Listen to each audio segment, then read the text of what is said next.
Cadbury chocolate উপভোগের সমার্থক একটি নাম, কিন্তু এই আইকনিক ব্র্যান্ডটি কিভাবে নম্র শুরু থেকে বিশ্বের শীর্ষস্থানীয় চকোলেট প্রস্তুতকারকদের মধ্যে একটি হয়ে উঠল। আজ আমরা ক্যাডবেরির মিষ্টি সাফল্যের গল্পে ডুব দিচ্ছি। আমাদের গল্প শুরু হয় 1824 সালে ইংল্যান্ডের বার্মিংহামের কেন্দ্রস্থলে, যেখানে জন ক্যাডবেরি নামে এক যুবক তার প্রথম দোকান খোলেন। কিন্তু এটি কেবল কোনো নিয়মিত দোকান ছিল না। জনের একটি স্বপ্ন ছিল। তিনি মানুষকে অ্যালকোহলের একটি স্বাস্থ্যকর বিকল্প সরবরাহ করতে চেয়েছিলেন। তাই তিনি কোকো বিক্রি করতেন এবং চকোলেট পান করতেন, যা তাদের স্বাস্থ্যগত সুবিধার জন্য জনপ্রিয় ছিল। তখন চকোলেট আজকের মিষ্টি খাবার ছিল না, যা আমরা জানি এবং ভালোবাসি। এটি আসলে একটি স্বাস্থ্য টনিক হিসেবে বিক্রি হতো, এবং বছরগুলি গড়ানোর সাথে সাথে মানসম্পন্ন কোকোর প্রতি মানুষের আবেগ তার ছোট দোকানটিকে আরো বড় কিছুতে রূপান্তরিত করতে শুরু করে। জন ক্যাডবেরি 1801 সালের 12 অগস্ট ইংল্যান্ডের বার্মিংহামে একটি বিশিষ্ট কোয়েকার পরিবারে জন্মগ্রহণ করেন। তার বাবা রিচার্ড ক্যাডবেরি একজন সফল চকোলেট প্রস্তুতকারক ছিলেন এবং তার মা একজন বিশিষ্ট কোয়েকার পরিবারের সদস্য। তার মধ্যে দৃঢ় নৈতিক মূল্যবোধ গড়ে তুলতে সাহায্য করেছিলেন। কোয়েকার পরিবারে বেড়ে ওঠা জনসরলতা, সততা এবং সামাজিক দায়িত্বের মূল্যবোধ দ্বারা প্রভাবিত হয়েছিলেন, যা পরবর্তীতে তার ব্যবসা এবং ব্যক্তিগত জীবনকে পরিচালিত করেছিল। কোয়েকার সোসাইটি অফ ফ্রেন্ডস বা ফ্রেন্ডস গির্জার সদস্য, একটি খ্রিস্টান গোষ্ঠী যা পবিত্র আত্মার নির্দেশনার উপর জোর দেয়, যা বাহ্যিক আচার এবং নির্ধারিত পরিচর্যাকে প্রত্যাখ্যান করে এবং যারা শান্তির জন্য সক্রিয়ভাবে কাজ করার এবং যুদ্ধের বিরোধিতা করার দীর্ঘ ঐতিহ্য রয়েছে। গৃহশিক্ষকতা অর্জনের পর জন ছোটবেলা থেকেই ব্যবসার প্রতি আগ্রহ তৈরি করতে শুরু করেন। 1824 সালে 23 বছর বয়সে তিনি বার্মিংহামে একটি ছোট মুদির দোকান খোলেন, যেখানে প্রাথমিকভাবে চা, কফি এবং চকোলেট পান সহ বিভিন্ন ধরনের পণ্য বিক্রি করা হতো। তবে চকোলেট পান করার চাহিদাই তার দৃষ্টি আকর্ষণ করে এবং তিনি দ্রুত চকোলেট পণ্যগুলিতে বিশেষজ্ঞ হতে শুরু করেন। সেই সময়ে চকোলেট প্রায়শই একটি গরম পানীয় হিসেবে খাওয়া হতো এবং জন অ্যালকোহলের একটি স্বাস্থ্যকর এবং আরো পুষ্টিকর বিকল্প হিসাবে কোকো বিক্রি করার সুযোগ দেখেছিলেন, যা সেই যুগের একটি গুরুত্বপূর্ণ সামাজিক সমস্যা ছিল। 1831 সালের মধ্যে জনের ব্যবসা বৃদ্ধি পায় এবং তার ভাই বেঞ্জামিন এই উদ্যোগে যোগদানের পর তিনি আনুষ্ঠানিকভাবে ক্যাডবেরি ব্রাদার্স নামে একটি চকোলেট উৎপাদনকারী কোম্পানি প্রতিষ্ঠা করেন। এই পদক্ষেপ কোম্পানিটিকে আনুষ্ঠানিক রূপ দিতে সাহায্য করে এবং তারা পানীয়ের জন্য কোকো এবং চকোলেট উৎপাদনের উপর মনোনিবেশ করে। ক্যাডবেরি ভাইয়েরা দ্রুত মানের জন্য খ্যাতি অর্জন করে এবং তাদের পণ্যগুলি তাদের সমৃদ্ধ বিশুদ্ধ স্বাদের জন্য আলাদা হয়ে ওঠে। এটি বিশেষভাবে গুরুত্বপূর্ণ ছিল কারণ এই সময়কালে অনেক চকোলেট পণ্য প্রায়শই নিম্নমানের ছিল। জনের ব্যবসা কেবল লাভের উপর কেন্দ্রীভূত ছিল না, তিনি কর্মীদের সাথে ভালো আচরণ করার গুরুত্বে বিশ্বাস করতেন। একজন কোয়েকার হিসেবে তিনি তার কর্মীদের যত্ন নেওয়ার, তাদের ন্যায্য মজুরি এবং কাজের পরিবেশ প্রদানের নৈতিক দায়িত্ব অনুভব করতেন। সামাজিক দায়িত্ববোধের এই অনুভূতি কোম্পানির বিকাশের সময়কালে তার দর্শনের একটি গুরুত্বপূর্ণ অংশ হিসেবে থেকে যাবে। নীতিগত ব্যবসায়িক অনুশীলনের প্রতি তার প্রতিশ্রুতি কোম্পানির অনেক নীতিতে স্পষ্ট ছিল, যেমন রবিবার দোকান না খোলা, যেমন বিশ্রামবার পালনের কোয়েকার প্রথা। জন সামাজিক কারণেও গভীরভাবে জড়িত ছিলেন। একজন কোয়েকার হিসেবে তিনি দাসত্বের বিলোপে বিশ্বাস করতেন এবং তিনি মদ্যপান হ্রাস বা বর্জনের পক্ষে প্রচারণাকারী সংযম আন্দোলনকে সমর্থন করতেন। চকোলেট অ্যালকোহলের একটি স্বাস্থ্যকর বিকল্প প্রদান করতে পারে, এই বিশ্বাস তাকে এটিকে একটি স্বাস্থ্যকর পণ্য হিসাবে প্রচার করতে পরিচালিত করেছিল। তিনি সমাজের উপর অ্যালকোহলের প্রভাবের বিরুদ্ধেও অবস্থান নিয়েছিলেন, বিশ্বাস করেছিলেন যে তার চকলেট আরো নৈতিক এবং উপকারী বিকল্প প্রদান করে। 1860-এর দশকে রিচার্ড ক্যাডবেরি একটি যুগান্তকারী পরিবর্তন আনেন। প্রথম চকলেট বক্স কেবল কোনো বাক্স নয়, সুন্দরভাবে সজ্জিত, যা মহিলাদের আকর্ষণ করার জন্য ডিজাইন করা হয়েছিল।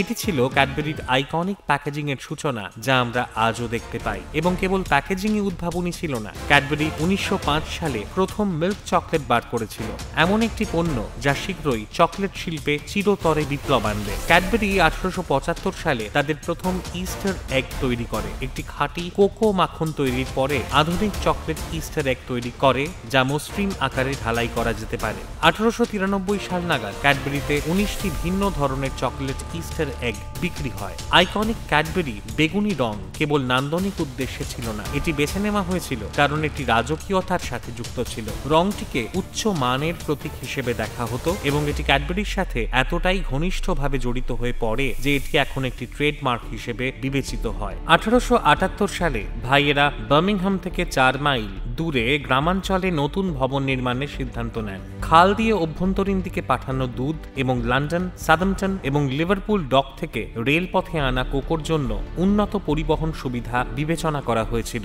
ওচেস্টার এবং বার্মিংহাম খালের পথ ধরে বার্মিংহাম পশ্চিম শহরতলির রেলপথের উন্নয়নের সাথে সাথে তারা বার্মিংহামের দক্ষিণে 14.5 একর গ্রামাঞ্চল দিয়ে গঠিত বোনব্রুক এস্টেট অধিগ্রহণ করে। স্টার্সলি স্ট্রিট রেলওয়ে স্টেশনের পাশে অবস্থিত, যা নিচেই খালের বিপরীতে ছিল। তারা এস্টেটের নামকরণ করে বনভিল এবং 1879 সালে বনভিল কারখানাটি চালু করেন। 1893 সালে জর্জ ক্যাডবেরি কাজের কাছাকাছি 120 একর জমি কিনেছিলেন এবং নিজের খরচে একটি মডেল গ্রাম পরিকল্পনা করেছিলেন, যা আধুনিক এবং আরো সংকীর্ণ জীবনযাত্রার দুর্দশা দূর করবে। 1900 সালের মধ্যে এস্টেটে 330 একর জমির উপর স্থাপিত 314টি কটেজ এবং ঘর অন্তর্ভুক্ত ছিল। প্রথম এবং দ্বিতীয় বিশ্বযুদ্ধের সময় সুপরিচিত ব্রিটিশ চকলেট ব্র্যান্ড ক্যাডবেরি একটি আকর্ষণীয় ভূমিকা পালন করেছিল।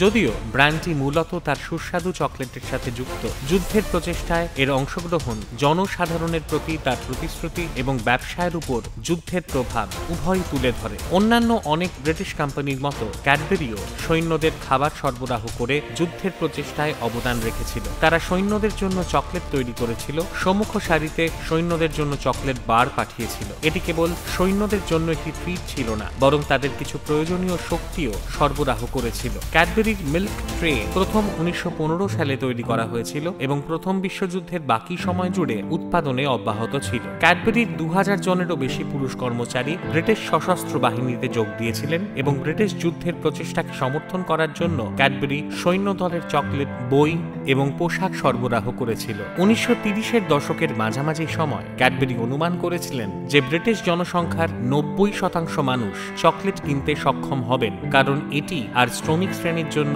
বিলাসবহুল পণ্য হিসেবে বিবেচিত হতো না। 1936 সালের মধ্যে ডায়েরি মিল্ক যুক্তরাজ্যের দুধ চকলেট বাজারের 60% ছিল। দ্বিতীয় বিশ্বযুদ্ধের সময় বোনভিল কারখানার কিছু অংশ যুদ্ধের কাজে হস্তান্তর করা হয়, যেখানে মিলিং মেশিন এবং যুদ্ধ বিমানের জন্য আসন তৈরি করা হতো। শ্রমিকরা ফসল রোপণের জন্য ফুটবল মাঠ চাষ করত। যেহেতু চকলেটকে একটি অপরিহার্য খাদ্য হিসেবে বিবেচনা করা হতো, তাই পুরো যুদ্ধের সময় এটিকে সরকারি তত্ত্বাবধানে রাখা হতো। 1950 সালে যুদ্ধকালীন চকোলেটের রেশনিং বন্ধ হয়ে যায় এবং স্বাভাবিক উৎপাদন আবার শুরু হয়। পরবর্তীকালে ক্যাডবেরি নতুন কারখানায় বিনিয়োগ করে এবং তাদের পণ্যের চাহিদা বৃদ্ধি পায়।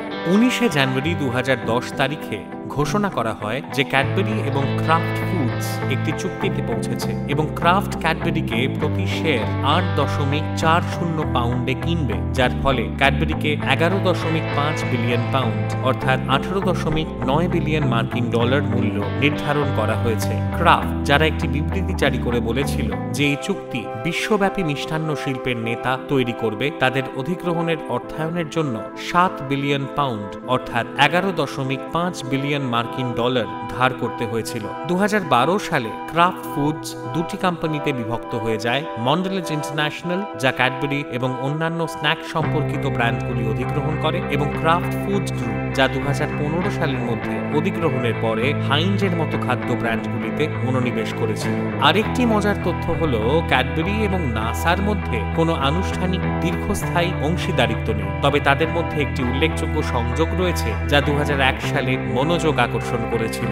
আন্তর্জাতিক মহাকাশ স্টেশনে একটি মহাকাশ অভিযানের সময় নভোচারীরা ক্যাডবেরি থেকে একটি বিশেষ উপহার উপভোগ করেছিলেন।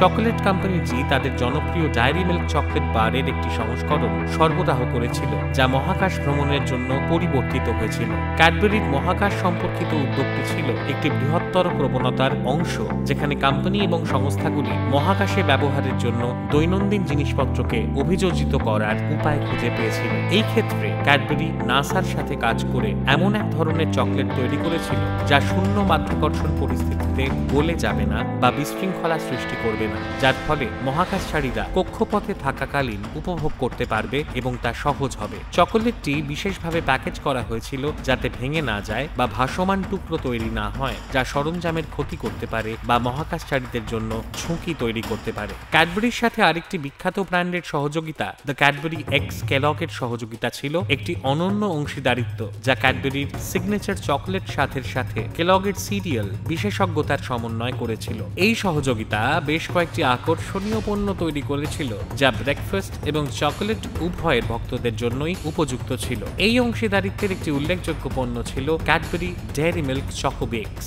এগুলি চকোলেট ভরা পেস্ট্রি স্ন্যাক্স, ক্যাডবেরির ক্রিমি চকলেটের সাথে একটি মুচমুচে বিস্কিটের মতো টেক্সচার মিশ্রিত করে। এগুলি একটি মিষ্টি চলতে চলতে যা ট্রিট হিসাবে বাজারজাত করা হয় এবং যা ব্রেকফাস্ট বা স্ন্যাকের সময় উপযুক্ত। ক্যাডবেরি কোকো ক্রাঞ্চ হলো আরেকটি সিরিয়াল পণ্য যা আবির্ভূত হয়েছে। এটি একটি সমৃদ্ধ চকোলেট আবরণ দিয়ে তৈরি, যা ক্যাডবেরি চকলেটের স্বাদকে ধারণ করে এবং যারা তাদের নাস্তাটি আরও একটু বেশি উপভোগ্য করতে চান তাদের জন্য এটি উপযুক্ত।